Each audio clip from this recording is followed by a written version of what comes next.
저는 일단 마음 심적으로는 되게 여려서 좀 상처를 많이 받는 편인데 그런 것 치고는 또 유독 욕심이 좀 많은 사람인 것 같아요.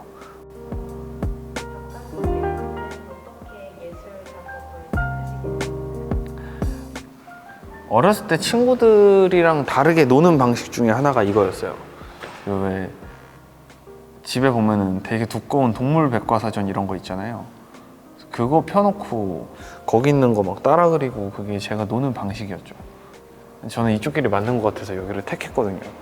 그런 식으로 생각하면 저는 굉장히 어렸을 때부터 작업을 했던 거였고, 그게 아니고 말 그대로 지금 제 스타일을 가지고 저만의 창작 활동을 했다고 말씀을 드리면 그거는 2019년도에 군대를 다녀와서부터 이제 진행을 했던 것 같아요. 그래서 그 전까지는 작업이라고 하기에는 조금 부족한 것들 또는 좀 아마추어틱한 작업들을 많이 했고 19년도 한 중반 이후부터 작업을 하는 거에 있어서 내가 아마 이 길로 삶을 살아가지 않을까라는 생각을 갖고 조금 진지하게 이 작업 활동에 임했던 것 같습니다. 네. 작품 활동이란 게 작업을 하는 거에 있어서는 변동사항은 없었던 것 같아요. 근데 아무래도 이제 이런 거는 있겠죠. 원래 있었던 계획했던 관객 참여형 전시라던가 아니면 그런 사람들이 많이 붐비는 개인전이 아닌 단체전 같은 경우 또는 어떤 이색 전시, 그러니까 전시 컨텐츠나 전시 색깔이 뚜렷한 그런 전시들이 생각보다 대거 많이 취소가 됐어요. 뭐 잠정 무기한 연기가 되기도 하고 완전히 취소가 되기도 하고 했던 것 같아요. 그리고 제 개인전 때도 사실은 저는 관객분들이랑 무언가 하는 것들을 되게 좋아하는데 그런 거에 있어서 인원 제한이 있다 보니까 조금 제가 원하는 방식의 전시를 완벽하게 소화하지 못한 거는 있는 것 같습니다.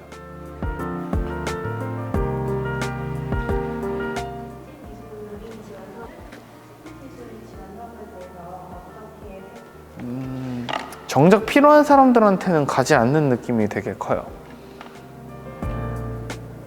정작 정말 아무것도 없는, 난 이제 그림 그리는 거 하나 말고는 할 수 있는 게 없는 말 그대로 신진 작가들, 신진 미술인들에 대해서는 좀 거리가 멀지 않나라는 생각이 좀 들어요.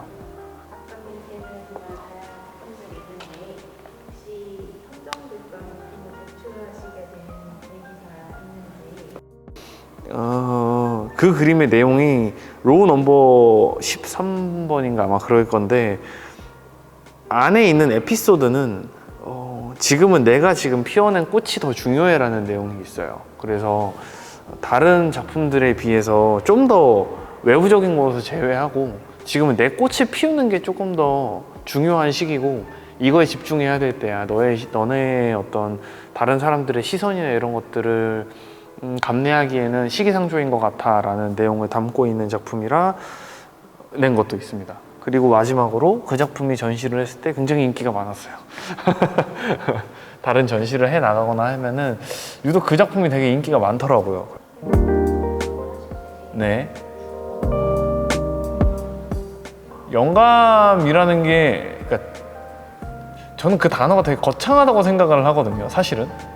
영감이라고 느낄 만한 것들, 뭔가 머릿속에 번뜩이는 것들을 받는다기보다는 그냥 이런 건 어떨까 정도에 그치는 대부분의 것들이고 그런 것들을 나중에 이제 조합할 때 좀 더 괜찮은 것들이 나오는 건데 굳이 말씀을 드리면 저는 사람들과의 대화나 또는 노래 가사에서 많이 얻는 편이에요. 그래서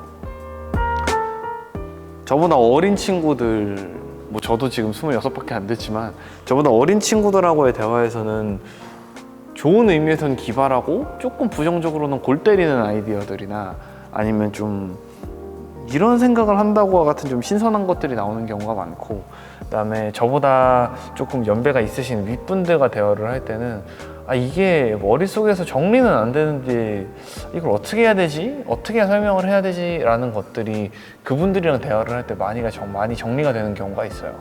그래서 저는 사람들과의 대화에서 대부분의 키워드들이 나올 때가 있습니다.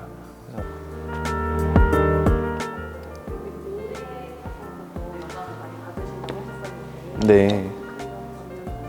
지금 노래 작품 활동을 하실 때 네. 들으시는 노래가 있으시다고 하셨잖아요. 네네네. 혹시 지금 어떤 노래? 요즘은 작품 활동을 할 때 듣는 노래는 가사가 없는 노래를 듣고 있어요. 어떤 피아노 곡이나 또는 가끔씩은 레퀴엠을 들을 때도 있고요. 근데 뭔가 나는 클래식 듣는 사람이야 이게 아니고 노래 가사가 있으면 집중이 안 되더라고요. 그 노래 예를 들어 힙합이나 이런 거를 듣게 되면 그림을 그리다가 이 그림에 집중하는 게 아니고 이렇게 돼서 그렇게 제가 작품 활동을 하는데 집중이 되지 않아서 노래 가사가 없는 걸 듣는 게 있습니다. 그리고 평소에는 저는 음악 장르 거의 구애 안 받고 듣는 것 같아요. 네네. 네.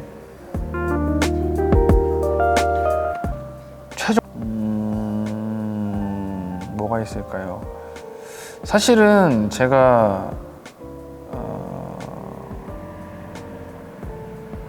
잡고 있던 목표가 있었는데 그걸 올해 이뤘어요. 그래서 요즘 제가 다시 잡은 목표는 금전적으로는 30 전에 집을 사는 거고요. 그리고 그냥 조금 더 작품 활동에 대한 어떤 목표로는 저는 해외 진출이 있습니다. 그래서 저는 해외에서 활동을 하고 싶은 게 있어요. 그 전까지 준비해야 할 것도 많고 그 길이 순탄하지도 않을 거고 하기는 하지만 결론적으로 저는 우리나라 국내보다는 해외에서 활동을 하고 싶고, 그런 이유는 제가 해외 작가님들의 영향을 많이 받았다는 생각이 들어요. 국내 작가님들보다는. 그래서 그분들, 제가 팬으로 생각하는 그런 분들과의 직접적인 만남을 원하는 것도 있고, 더 넓은, 우리나라보다는 아직까지는 좀 더 넓은 시장에서 증명받고 싶은 게 있어서 저는 그게 제 목표입니다, 지금.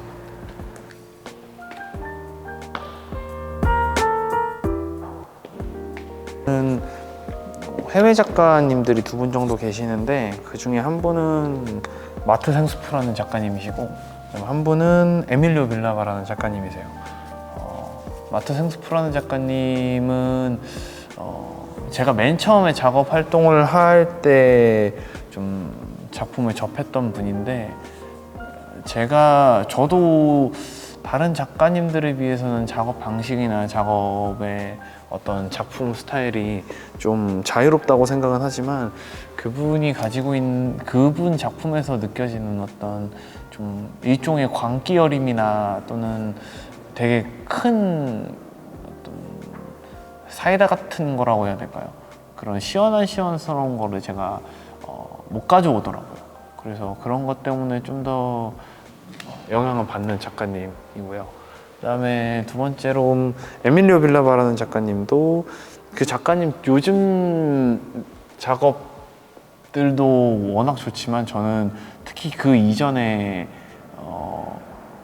한 2년, 3년 정도 전의 작품들을 되게 좋아하는 편이에요. 그래서 그 2분 정도는 나중에라도 한번 제가 조금 더 높이 올라가서 그분들과 어깨를 나란히 한다면 꼭 한 번씩 만나 뵙고 싶은 생각이 있어요. 네.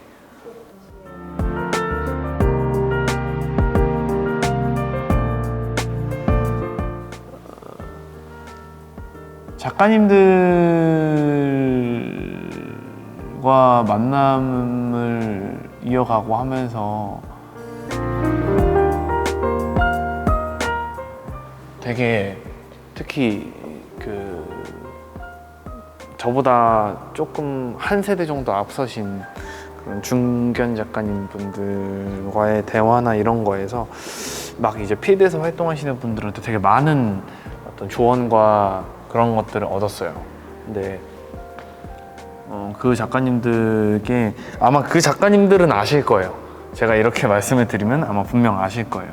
그 작가님들께 어떤 공식적인 자리나 이런 데서 한 번도, 그리고 대표님들, 그런 어떤 갤러리 대표님들이나 아니면 어떤 단체 대표님들, 제가 처음에 만났던 뵀던 분들이 지금까지 너무나도 워낙 좋으셨던 분들이라 그분들께 감사 인사를 조금 드리고 싶은 게 있어요.